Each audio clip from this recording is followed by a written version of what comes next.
મથી કૃપા કરીને અવની ઉપર આવ્યા. સર્વોપરી નિષ્ઠાને કાજે અક્ષર મુક્તો લાવ્યા રે. સંતનું સ્વરૂપ ધારી કામ મેળાવે જન્મ ધરીને બાળ ચરિત્રો કીધા.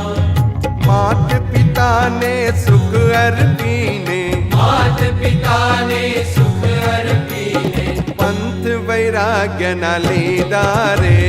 સંતનું સ્વરૂપ ધારી શ્રીજી આ સ્વામી આજ પધાર્યા રે. કોટી જીવોના કલ્યાણ